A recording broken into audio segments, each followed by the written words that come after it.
Hi, I'm Mark and welcome back to Crazy Nose, where I review niche Indian artisanal fragrances without the marketing notes.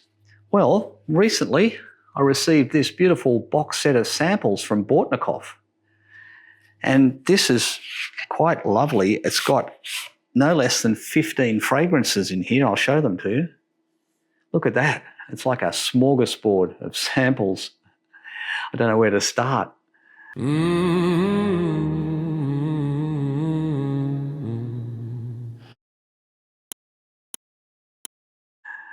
I'm not even going to attempt to smell all these and describe them to you today because I know I would just be nose blind after the third or fourth one, and then I'm not doing anyone any good. So what I'm going to do, I'm just going to pick out a couple that I like the name of, and I'll do those today, and we'll come back and we can look at the other ones later. So I'll put the lid back on this box and put it aside. And the two that I'm choosing today are Cologne de Feu, that one there, which translates to Cologne of fire, so I'm not sure where the fire comes from. Maybe it's going to be a spicy one. And this one here, which is simply called Dubai.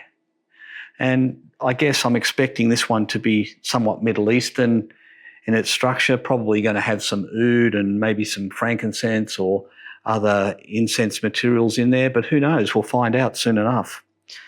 So let's get started, and I'm going to start with the Cologne de Feu because just as you do when you're tasting wines, you usually start with the lighter style, fruitier wines and then move on to the heavier reds, and I'm expecting this will be the lighter of the two. So let's get started with this one. I hope the sprayer works all right. Yeah, it's a pretty ordinary sprayer, but anyway, we've got something out of there, enough to smell.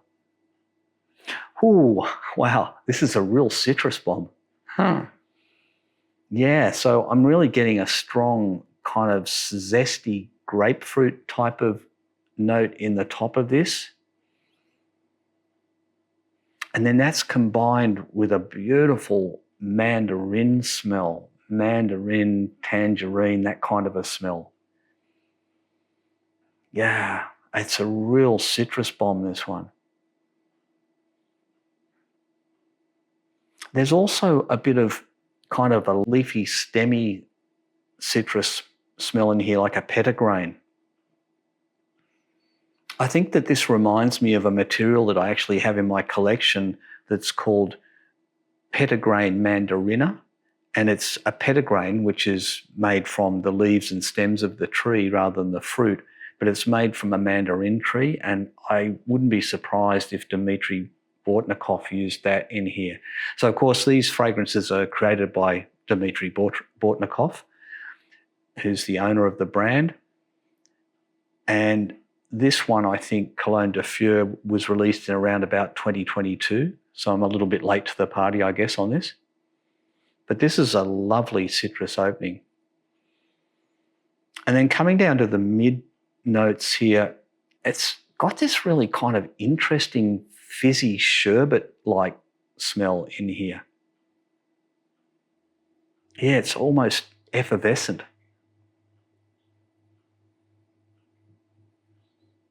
And then I think I'm smelling a bit of what I call a mercaptan smell, so a blackcurrant. So blackcurrant, if you think blackcurrant, sometimes blackcurrants have a sort of almost like a cat pissy smell, and that comes from the mercaptan molecule, which is what I'm picking up a little of here. It's not really badly off pissy smell, but it's just a subtle little note that's in the heart of this. In terms of the base, it's kind of hard to get down to the base of this because it's just so bright and citrusy and zesty. But there's definitely a wood base underneath all of this. And it's a bit of a smoky wood, I would say. It could be like a guaiac wood or a cade wood or something like that. Cade wood always smells more like a campfire to me, and it's not a campfire smell. It's just more like an incense smoke. So I'm thinking it's probably like a guaiac wood. But that's a really nice base to go under the citrus, particularly the petitgrain. Mm. In terms of projection, like this is not beast mode by any means. It's not a room filler, I would say. I think it'll probably give you like a 1 to 2 metre sillage from this. In terms of dry down, I did actually spray these two perfumes on my arms. I put the Cologne de Feu on my left arm and the Dubai on my right arm. I did that about 4 hours ago, so I could talk a bit about the dry down. So I'll just see what this arm smells like. Yeah, so it's lost a lot of the, as you'd expect, a lot of the citrus notes have floated off, as is the way of citrus notes. But because it's got that petitgrain in there, we've still got that leafy green citrus smell coming through, and that mandarin, which is absolutely gorgeous to my nose. The smoky wood is there, but what's emerging now also with that, I'm picking up some oakmoss, which I really like. Oakmoss is one of my absolute favourite notes in a perfume, and that's combining in a lovely way with this dry wood. It's sort of almost like a fizzy base, although I would say there's no real sign in here of any coumarin, but it's sort of like that fizzy base of oak moss and wood. Very nice. So who would this be for? Look, I think this is unusual in the Bortnikoff lineup. From my experience, this would suit more a younger wearer. It is very much a freshie, and I think it's the style that younger people would like to wear. So I could imagine, I mean, anyone could wear it. I'd say it's unisex for sure, and you wouldn't have to pin it to a demographic. But unlike some of the heavier style of Bortnikoffs, I think this one could suit a younger person, say in their 20s. And I think that this is really a summer fragrance. So I know in the Northern Hemisphere, if that's where you're listening, you're in your summer right now, being the month of June. So this would be a perfect fragrance to wear outdoors to a picnic or a barbecue or a sporting event or something like that. It's just a perfect citrus bomb freshie, really. So yeah, I think it'd suit a young person and many different situations, very versatile. I think in terms of score, if I had to put a score on this and on first impressions, I would say because it is versatile and it's fresh and there's not much to not like about it, I'd probably give this a 7.5.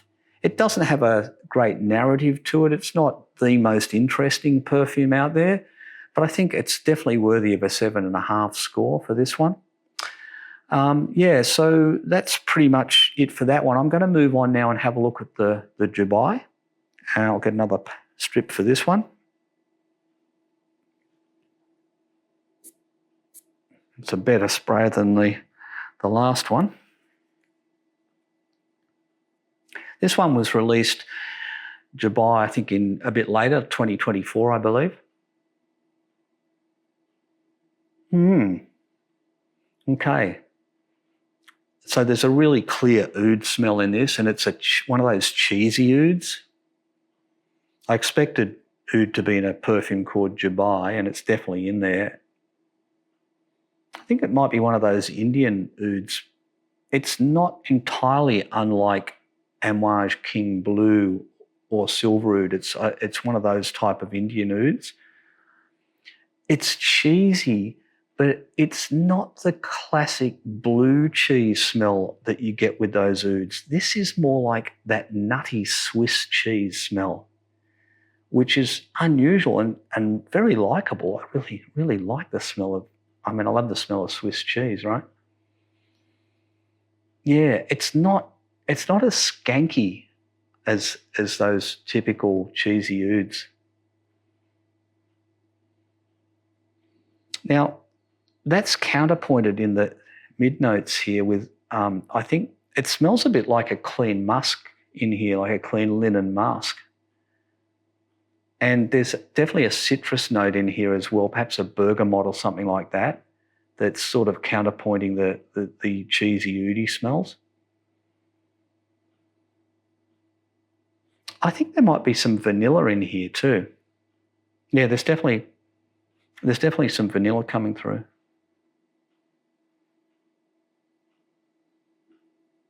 In terms of the base,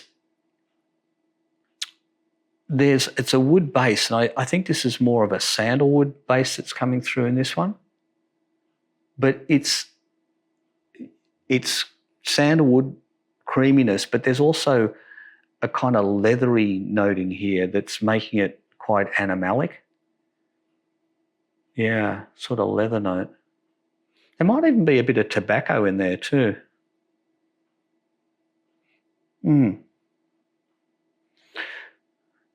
Yeah, really interesting, complex, and yeah, it's not quite like any oud opening that I've smelt before with that nutty Swiss cheese smell. In terms of projection, this is similar, I think, to the Cologne de Feu. It's not a beast mode fragrance. It's probably going to give you a metre or two of projection. Yeah. Let me check the dry down. I did spray this one on my right arm, so I could talk about that.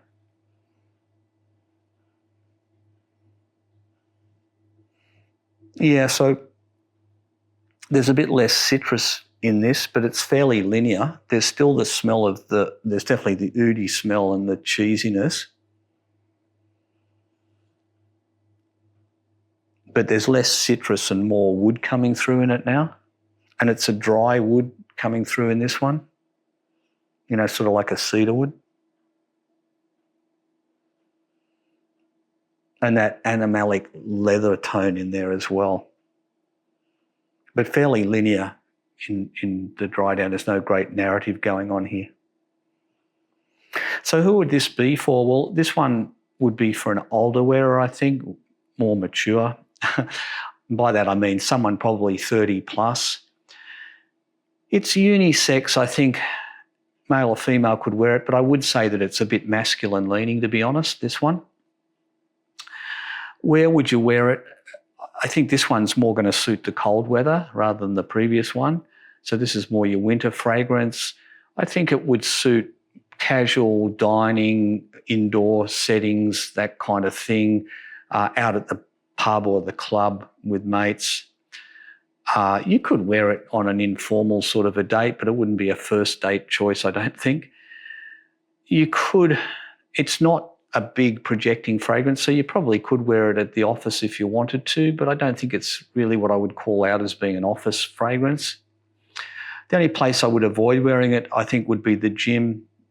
As I would say with all ouds, you know, they tend to explode a bit when your body heats up, and you wouldn't want to be, you know, wearing it to the gym, but just about anywhere else I think you could wear it.